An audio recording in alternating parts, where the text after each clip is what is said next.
The Assembly will continue its consideration of Agenda Item 8 entitled General Debate. The Assembly will hear an address by His Excellency Benjamin Netanyahu, Prime Minister of the State of Israel. I request protocol to escort His Excellency and invite him to address the Assembly.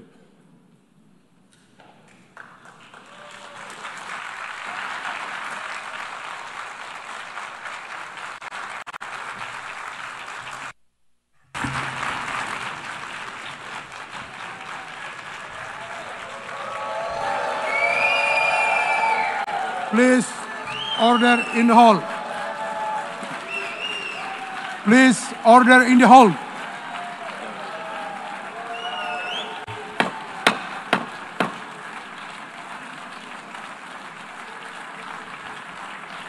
Please, order in the hall.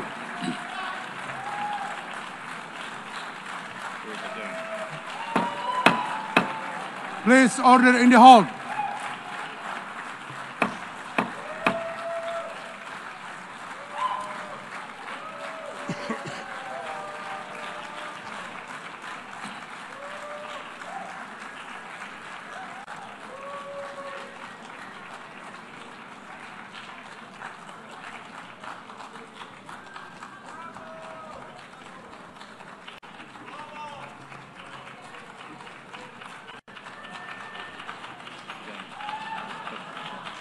Please order in the hall and please be seated.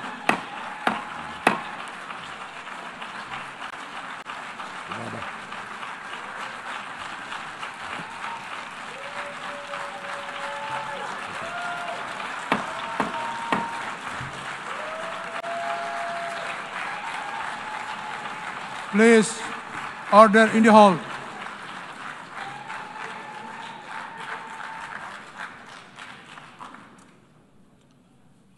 Mr. President, the families of our dear hostages languishing in the dungeons of Gaza, ladies and gentlemen, last year I stood at this podium and I showed this map. It shows the curse of Iran's terror axis. This axis threatened the peace of the entire world. It threatened the stability of our region and the very existence of my country, Israel. Iran was rapidly developing a massive nuclear weapons program and a massive ballistic missile program. These were meant not only to destroy Israel, they were meant also to threaten the United States and blackmail nations everywhere. From Gaza, Yahya Sinwar dispatched waves of Hamas terrorists. They stormed into Israel on October 7th and committed acts of unspeakable savagery. From Lebanon, Hassan Nasrallah had launched thousands of missiles and rockets at our cities, terrorizing our citizens. In Syria, the murderous dictator Assad hosted Iran's forces, tightening a noose of death around our throats. In Yemen, the Houthis launched ballistic missiles at Israel while choking global trade at the mouth of the Red Sea. So what's happened over the past year? We've hammered the Houthis, including yesterday. We crushed the bulk of Hamas's terror machine. We crippled Hezbollah, taking out most of its leaders and much of its weapons arsenal. You remember those beepers, the pagers? We paged Hezbollah. And believe me, they got the message. And thousands of terrorists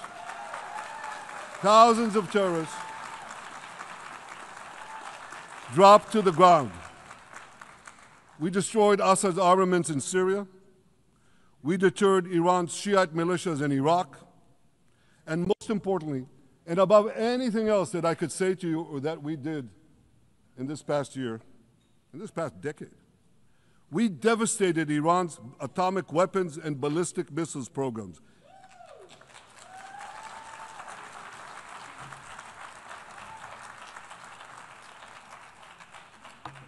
So here's where things stand today. Half the Houthi leadership in Yemen, gone. Yahya Sinwar in Gaza, gone. Hassan Nasrallah in Lebanon, gone. The Assad regime in Syria, gone. Those militias in Iraq, well, they're still deterred. And their leaders, if they attack Israel, will also be gone. And for Iran's top military commanders and its top atomic bomb scientists, well, they're gone too.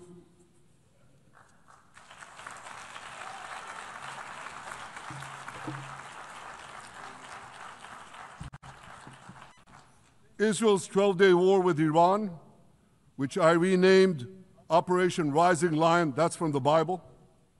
This 12-day war will go down in the annals of military history. Our daring pilots neutralized Iran's missile defenses and took control of the skies over Tehran. And you saw this. Israeli fighter pilots and American B-2 pilots bombed Iran's nuclear enrichment sites. I want to thank President Trump for his bold and decisive action.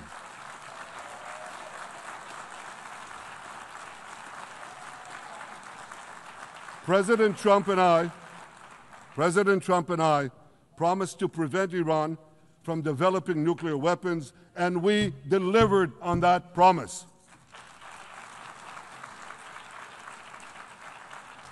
We removed an existential threat to Israel, and a mortal threat to the civilized world. We lifted a dark cloud that could have claimed millions and millions of lives. But, ladies and gentlemen, we must remain vigilant. We must remain absolutely clear-minded and vigilant.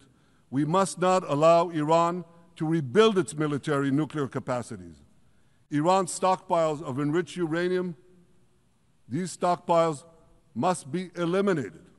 And tomorrow, UN Security Council sanctions on Iran must be snapped back.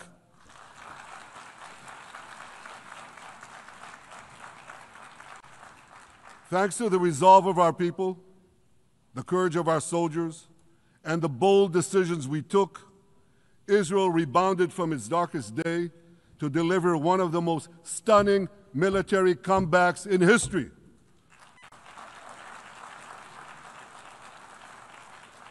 But we're not done yet.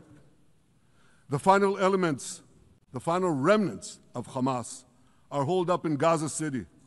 They vow to repeat the atrocities of October 7th again and again and again, no matter how diminished their forces. That is why Israel must finish the job. That is why we want to do so as fast as possible.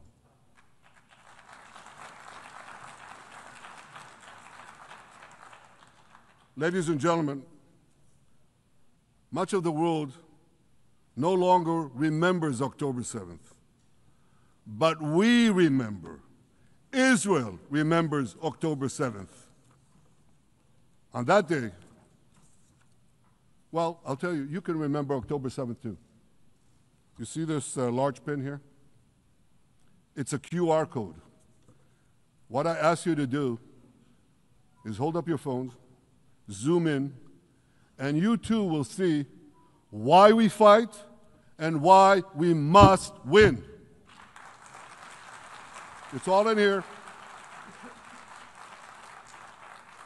On October 7th, Hamas carried out the worst attack on Jews since the Holocaust.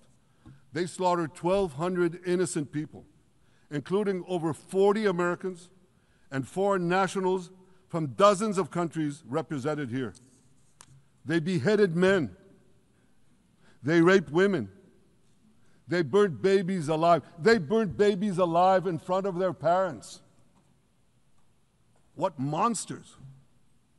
And these monsters took more than 250 people hostage. And those included Holocaust survivors, grandmothers and their grandchildren. Who takes hostage grandmothers and grandchildren? Hamas does. So far, we've brought home 207 of these hostages, but 48 still remain in the dungeons of Gaza. 20 of them are alive, starved, tortured, deprived of any daylight, deprived of humanity. These are the names of the 20 living hostages. Matan Angrest, Gali and Zerv Berman, brothers, Elkanah Buchbot, Rom Braslavsky, Nimrod Cohen, Ariel and David Cunyo, another pair of brothers, Guy Gilboa Dalal, Evyatar David. You saw the picture of Evyatar David, emaciated, forced to dig his own grave. Maxim Herkin, Eitan Horn, Segev Kalfon, Bar Kuperstein, Omri Meran, Eitan Mor, Yosef Chaim Ochana, Alon Ohel, Avinatam Or, and Matan Tsengarker. Now, ladies and gentlemen, I want to do something I've never done before. I want to speak from this forum directly to those hostages through loudspeakers. I've surrounded Gaza with massive loudspeakers connected to this microphone in the hope that our dear hostages will hear my message. And I'll say it first in Hebrew and then in English. אחינו הגיבורים, מדבר ראש הממשלה בנימין נתניהו. אני פונה עליכם מעל בימת האו"ם. לא שכחנו אתכם, אפילו לא לשנייה. העם כולו איתכם, ואנחנו לא נשקוט ולא נרפה עד שנחזיר את כולכם הביתה. החיים והחללים כאחד.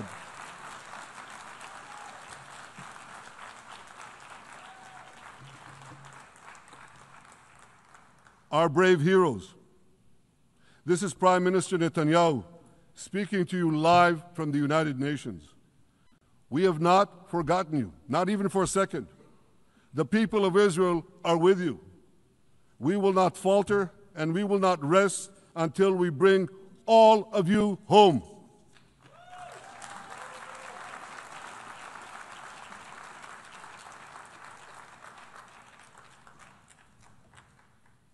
Ladies and gentlemen, thanks to special efforts by Israeli intelligence, my words are now also being carried. They're streamed live to the cell phones of Gazans. So to the remaining Hamas leaders and to the jailers of our hostages, I now say, lay down your arms. Let my people go. Free the hostages, all of them, the whole 48. Free the hostages now.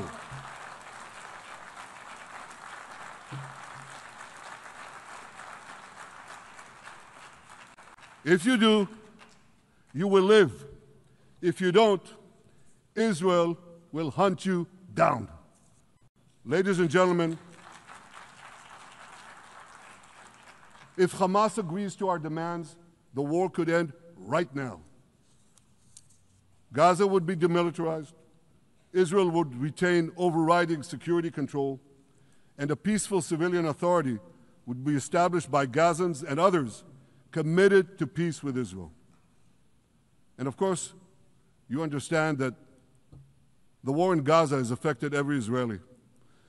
But I'm sure there are people in New York or in London or in Melbourne and elsewhere who are probably thinking, what does all of this have to do with me?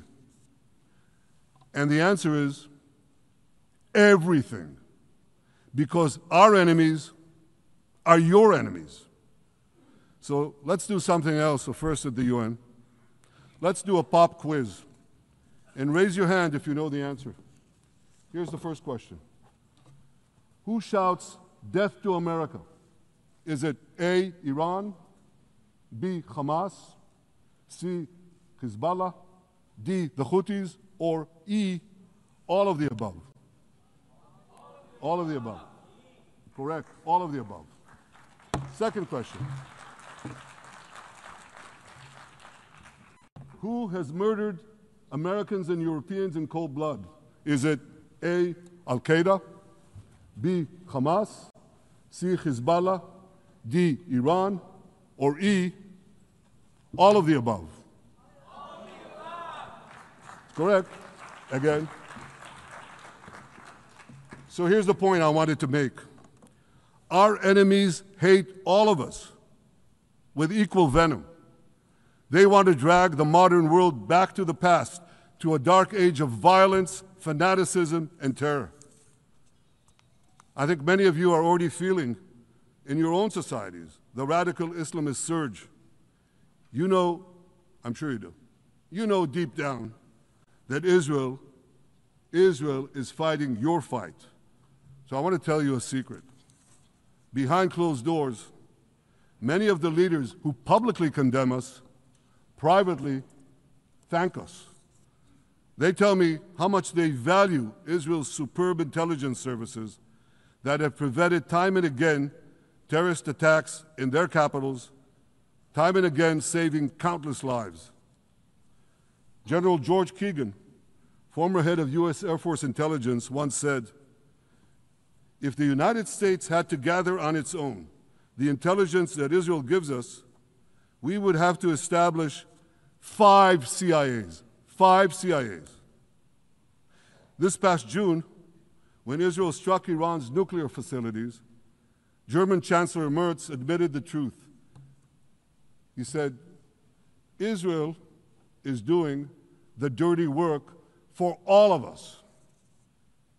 President Trump understands better than any other leader that Israel and America face a common threat. He showed the world that when Iran and its proxies murder Americans, take Americans hostage, shout death to America, burn American flags, and try to assassinate the President of the United States, not once, but twice. He showed them there is a price to pay for all that.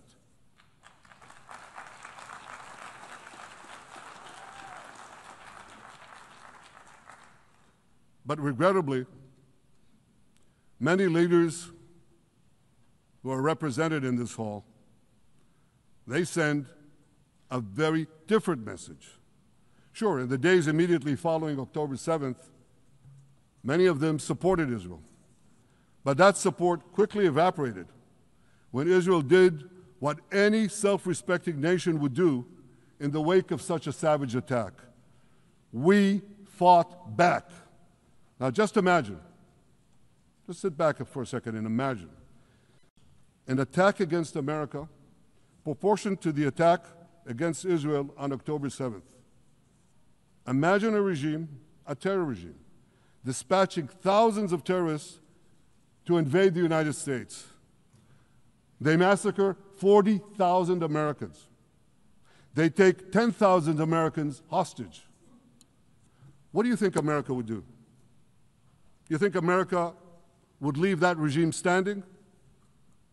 You don't think that. No way, not a chance. The United States would wipe out that terror regime and ensure that such savagery would never threaten America again. This is precisely what Israel is doing in Gaza. We're wiping out the terror regime of Hamas and ensuring that this savagery will never threaten Israel again. That's what we are doing. That's what any self-respecting government would do.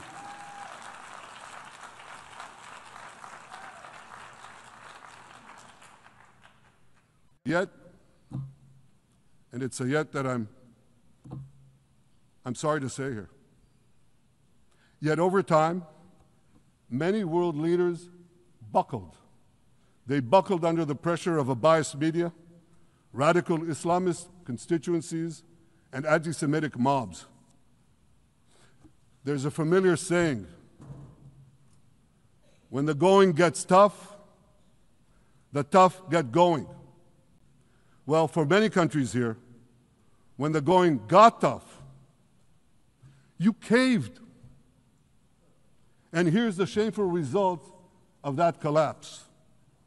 For much of the past 2 years, Israel has had to fight a seven-front war against barbarism with many of your nations opposing us.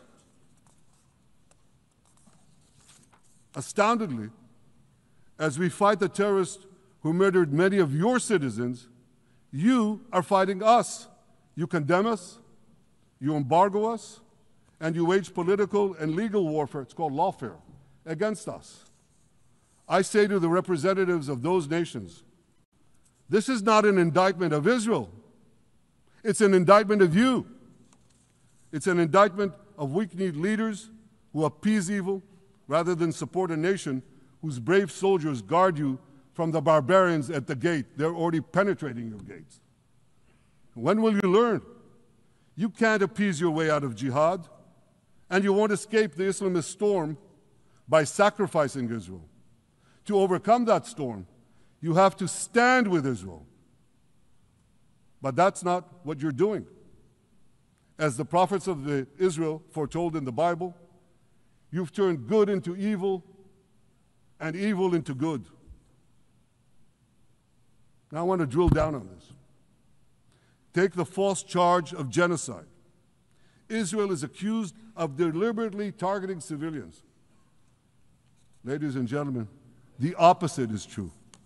The head of urban warfare studies, Colonel John Spencer, he's perhaps the world's greatest expert on urban warfare. And he says, Israel is applying more measures to minimize civilian casualties than any military in history.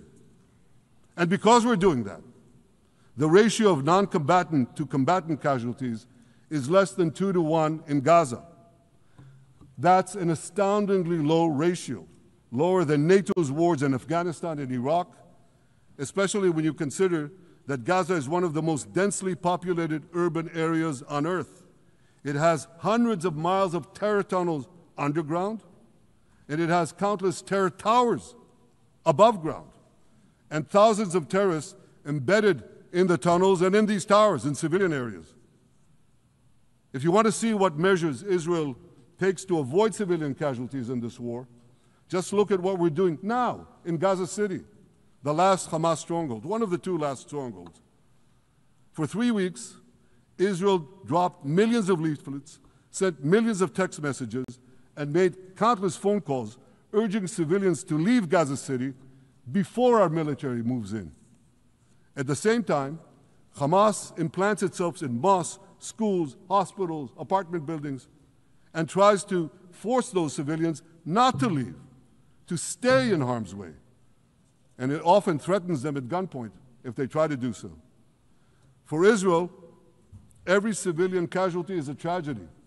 For Hamas, it's a strategy. Hamas uses civilians as human shields and as props in its sick propaganda war in Israel, against Israel, a propaganda war that the Western media buys hook, line, and sinker. Now, despite Hamas's threats, close to 700,000 Gazans, almost 750,000, have already heeded our calls and moved to safe zones. Now I want to ask you a simple question, a simple, logical question. Would a country committing genocide plead with the civilian population it is supposedly targeting to get out of harm's way? Would we tell them, get out, if we want to commit genocide? We're trying to get them out.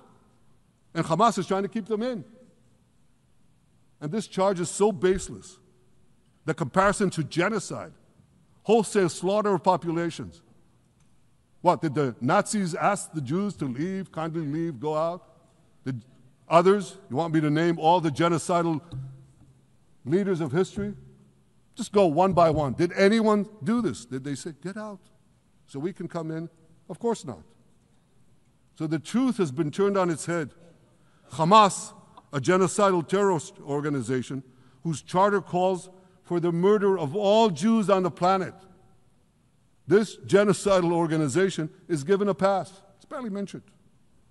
While Israel, which does everything it can to get civilians out of harm's way, Israel is put in the dock. What a joke. You want to hear another one? Israel is accused of deliberately starving the people of Gaza when Israel is deliberately feeding the people of Gaza. Since the beginning of the war, Israel has let into Gaza more than 2 million tons of food and aid. That's 1 ton of aid for every man, woman, and child in Gaza. Nearly 3,000 calories per person per day. Some starvation policy. If there are Gazans who don't have enough food, it's because Hamas is stealing it. Hamas steals it, hoards it, and sells it at exorbitant prices to fight its war machine. Last month, even the UN, not exactly a supporter of Israel. You're supposed to laugh, by the way. Last month, even the UN admitted that Hamas and other armed groups looted 85% of the trucks.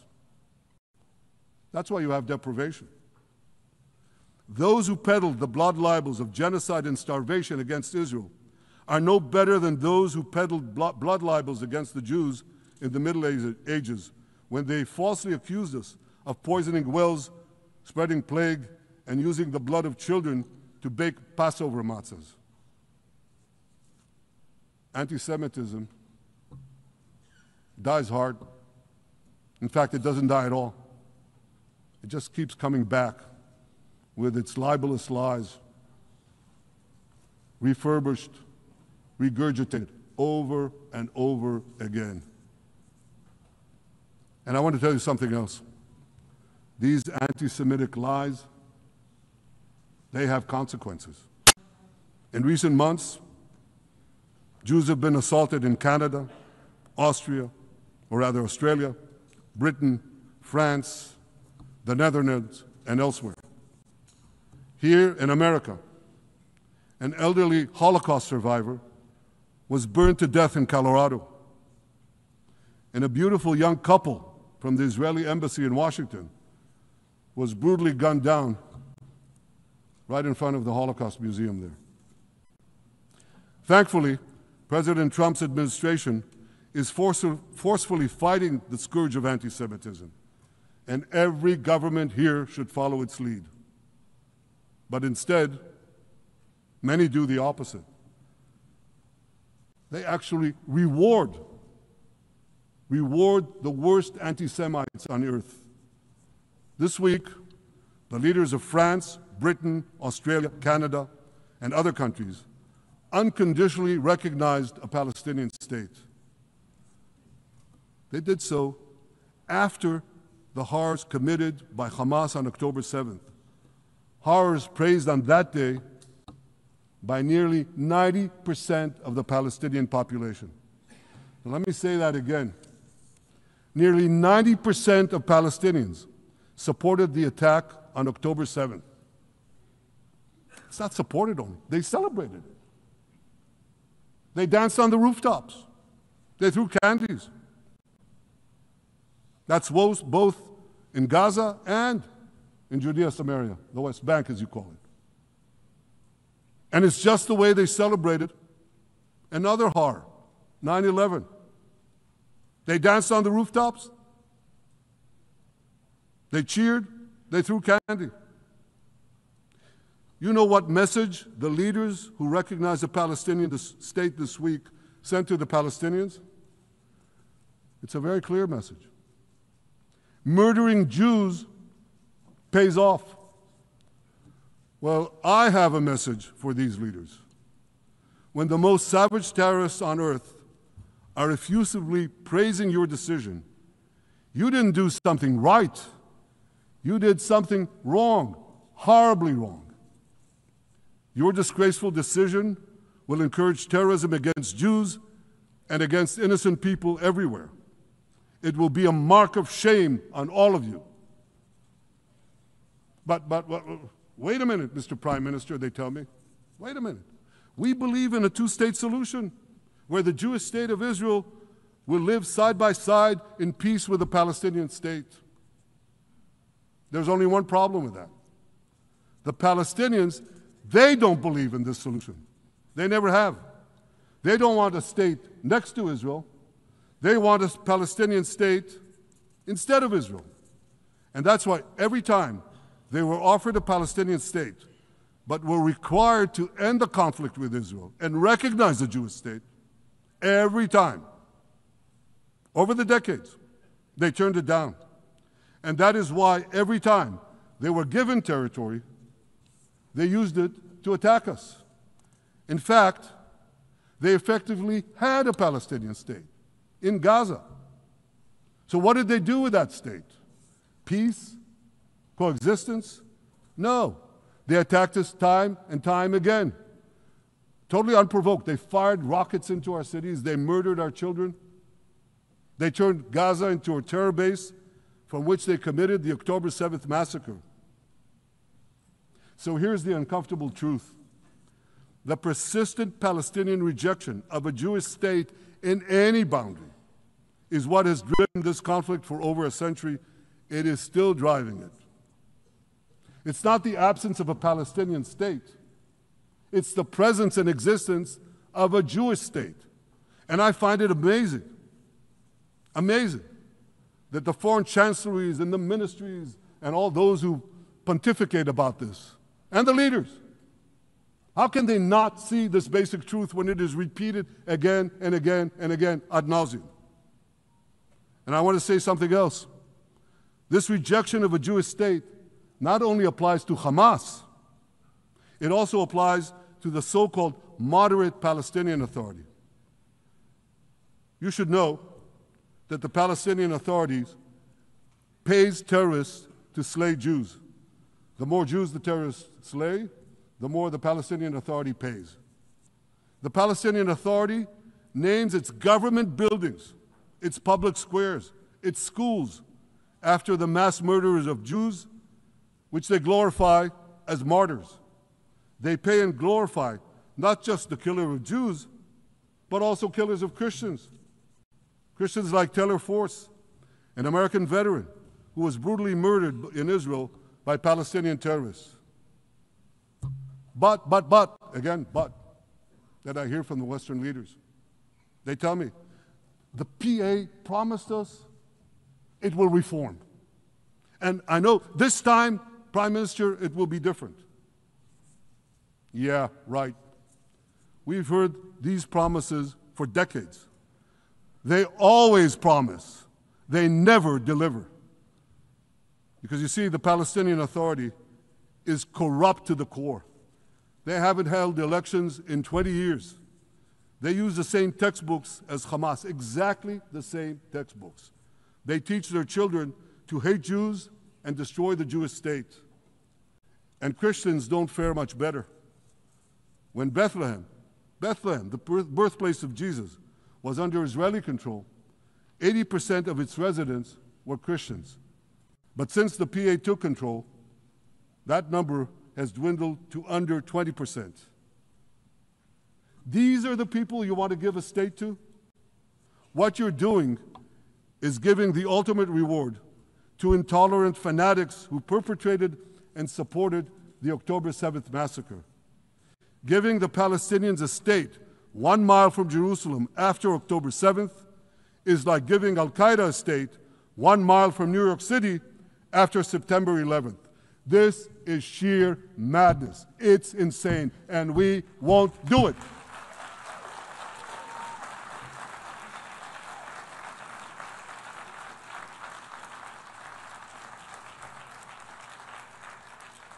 So here's another message to those Western leaders. Israel will not allow you to shove a terror state down our throats. We will not commit national suicide because you don't have the guts to face down a hostile media and anti-Semitic mobs demanding Israel's blood. And I want you to grasp something else, which is also distorted in the media. I say this not only in my name or the name of my government, but on behalf of all the people of Israel. Last year, there was a vote in the Knesset, our parliament, whether or not to oppose the imposition of a Palestinian state. You want to guess what the results were? Out of 120 members of our parliament, 99 voted against and only 9 supported. That's over 90%. It's not a fringe group. It's not the prime minister who himself is extreme or he's held hostage by extreme parties to his right. It's over 90% of Israelis. My opposition to a Palestinian state is not simply my policies or my government's policy. It's the policy of the state and people of the state of Israel.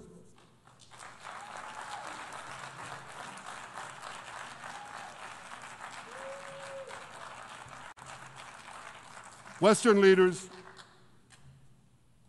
may have buckled under the pressure. And I guarantee you one thing, Israel won't. Israel's victories over the Iranian... Thank you, I know you won't too, that's good. Israel's victories over the Iranian terror axis have opened up possibilities for peace that were unthinkable 2 years ago. Take Syria. For decades, the very idea of peace between Israel and Syria seemed unimaginable. Well, no more. Today, we have begun serious negotiations with the new Syrian government. I believe an agreement can be reached that respects Syria's sovereignty and protects both Israeli security and the security of the minorities in the region, including the Druze minority. From the founding of Israel, Jews and Druze have been brothers in arms. We have fought together, we've bled together, we built our lives together. When I was a young commander in Israel's Special Forces, my own life was saved by the invaluable advice given to me by a great friend, Salim Shufi, a heroic Druze IDF veteran. And that's why I couldn't sit idly by, nor could Israel sit idly by, while the Druze were being slaughtered by jihadists. And I instructed our forces to stop the massacre, which they promptly did. Peace between Israel and Lebanon is possible as well. I call on the Lebanese government to also begin direct negotiations with Israel. I commend it for its declared aim to disarm Hezbollah. But we need more than words. If Lebanon takes genuine and sustained action to disarm Hezbollah, I'm sure we can achieve a sustainable peace. Of course, until that happens, we will take whatever action we need to defend ourselves and to maintain the conditions of the ceasefire which was established in Lebanon. Our goal is not merely to monitor Hezbollah's actions, but to prevent them from violating the ceasefire and attacking us at any time. But I'm sure that if the Lebanese government persists in its goal of disarming Hezbollah, peace will come very speedily and very readily. Victory over Hezbollah has made peace possible with our two Arab neighbors in the north. Victory over Hamas will make peace possible with nations throughout the Arab and Muslim world. Our victory would lead to a dramatic extension and expansion of the historic Abraham Accords, which President Trump brokered between Arab leaders and myself 5 years ago. And I took note, as I'm sure you did too, of the encouraging words spoken here by the President of Indonesia. This is the country with the largest Muslim population of all nations. And it's also a sign of what could come. Forward-looking Arabs and Muslim leaders know that cooperating with Israel will provide them with groundbreaking Israeli technologies, including in medicine and science, in agriculture and water, in defense and AI, and so many other fields. I believe that in the coming years, the Middle East will look dramatically different. Many of those who wage war on Israel today will be gone tomorrow. Brave peacemakers will take their place. And nowhere will this be more true than in Iran. The long-suffering Iranian people will regain their freedom. They will make Iran great again. And our two ancient peoples,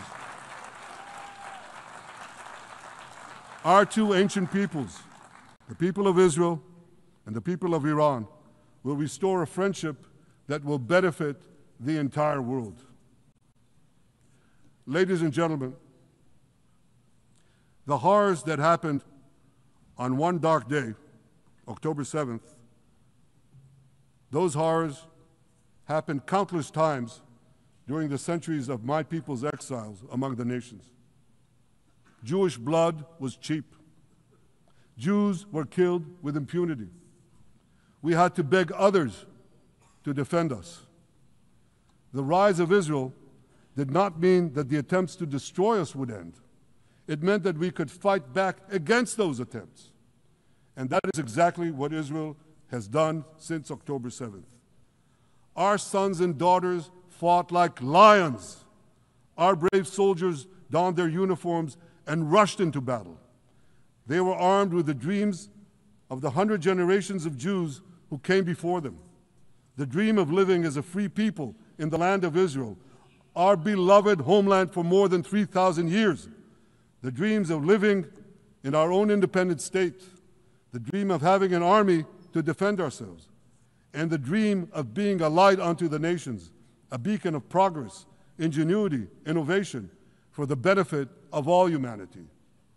On October 7th, the enemies of Israel tried to extinguish that light. 2 years later, the resolve of Israel and the strength of Israel burned brighter than ever.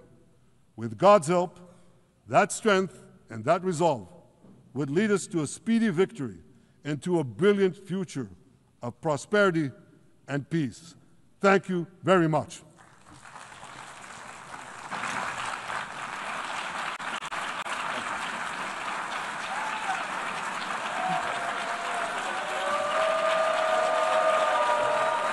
On behalf of the Assembly, I wish to thank the Prime Minister of the State of Israel,